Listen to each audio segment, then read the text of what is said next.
Bonjour à toutes et à tous, aujourd'hui je vous présente le tarot Solabusca des éditions Il Meneghello. C'est un magnifique tarot, donc déjà juste 2-3 mots sur le Solabusca, c'est un tarot très ancien, italien, voilà, on ne sait pas exactement quelles sont les origines du tarot de Marseille. En tout cas, le Solabusca a une importance très grande. Et aujourd'hui, on retrouve son influence dans les tarots dits Rider-Waite, donc dans les tarots plutôt anglo-saxons, qui se sont clairement inspirés du Solabusca. Donc c'est vraiment une iconographie des symboles qui sont assez différents du tarot de Marseille, mais en tout cas c'était un des premiers tarots.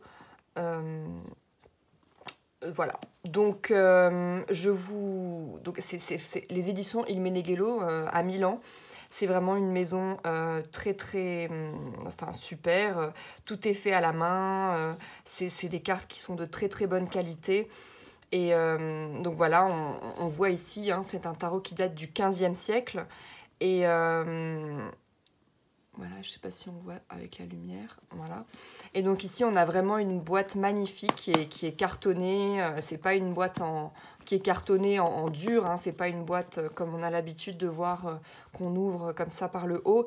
On a un seau en cire ici qui est vraiment aux couleurs des éditions Il Meneghello, qui est magnifique. Et donc on ouvre la boîte. Donc vous voyez, hein, c'est vraiment pas... c'est une très belle boîte. Et donc,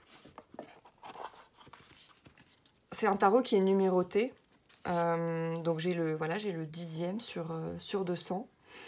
Et donc je vais vous montrer quelques cartes. Alors voilà, vous voyez, il y a un petit mot ici pour dire que voilà, qu'il y a des petits défauts, que c'est fait à la main, que tout défaut ou toute variation et imperfection sont vraiment dus au travail de quelqu'un, d'un travail manuel et pas du tout numérisé ou fait à la chaîne, quoi. Donc je vais enlever délicatement le petit bandeau.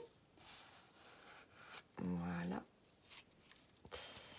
Et je vais vous montrer, alors la première, donc comme je vous l'avais montré avec les numéros, regardez le dos. Le dos est sublime, genre de voie lactée ou de fond rouge. Voilà, donc c'est vraiment super qualité, magnifique. Donc voilà, on commence avec les arcanes majeurs, donc complètement différents, je vous le disais, du tarot de Marseille. Néanmoins, j'adore, très belle, avec ce magnifique prune, ce beau bleu. Donc ici, c'est des dieux, des héros de l'époque qui sont représentés. Donc voilà. Vraiment très joli. Voilà, ici on a l'équivalent de l'impératrice. Vous voyez, c'est un homme. Voilà, ici on a même des noms, le 4, l'empereur, mais c'est Mario. Ici on a la première femme du tarot Solabusca.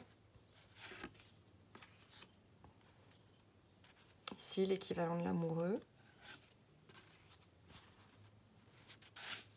Donc dans les arcanes majeures, on ne retrouve pas encore forcément ce qu'on peut... voilà, ici on a Nerone. Donc les images sont un peu violentes parfois, ou un peu... Enfin, c'est pas du tout la même chose que dans le tarot de Marseille.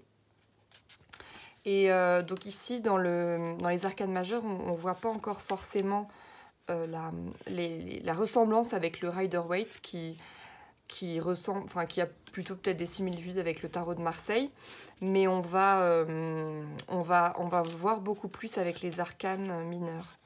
On y arrive. Voilà. Voilà, ici on a Nabucodonosor. C'est l'arcane 21 et on retrouve aussi le monde. Et donc voilà, ici on va voir les arcanes mineurs qui sont... En fait, ce qui est très chouette, c'est que voilà, comme dans le Rider-Waite, c'est des arcanes mineures qu'on peut beaucoup plus interpréter facilement que celles du tarot de Marseille, où il faut vraiment apprendre chaque symbole de la numérologie et les symboles des 4 couleurs. Ici, on a à chaque fois une image, on a des personnages sur beaucoup de cartes. Voilà, c'est vraiment superbe. Et voilà, c'est très parlant. Donc c'est assez chouette à interpréter ces arcades mineures par rapport à celles du tarot de Marseille. On utilise souvent moins d'ailleurs parce que elles sont moins parlantes, moins fortes. Alors qu'elles peuvent toutefois apporter beaucoup d'informations complémentaires. Hein. Mais c'est vrai que souvent, on le voit d'ailleurs dans les jeux de tarot de Marseille, les arcades majeures, elles ont une couleur sur les bords bien plus foncée que le reste du paquet puisqu'on les utilise beaucoup plus souvent. Donc voilà. Vraiment, c'est très beau. C'est vraiment un de mes jeux préférés. Par contre, voilà, vu la... C'est vraiment un jeu de collection, donc je n'utilise pas du tout pour mes tirages. Si je voulais un jour m'en servir, je m'achèterais un Solabusca normal, entre guillemets, enfin, un qui n'est pas aussi beau et que je ne voudrais surtout pas abîmer. Enfin, un que je pourrais, du coup, j'aurais moins peur de l'abîmer. Voilà. Donc, c'était la première présentation d'un tarot, un de mes préférés, puisque c'est vraiment un tarot de collection, comme je vous disais.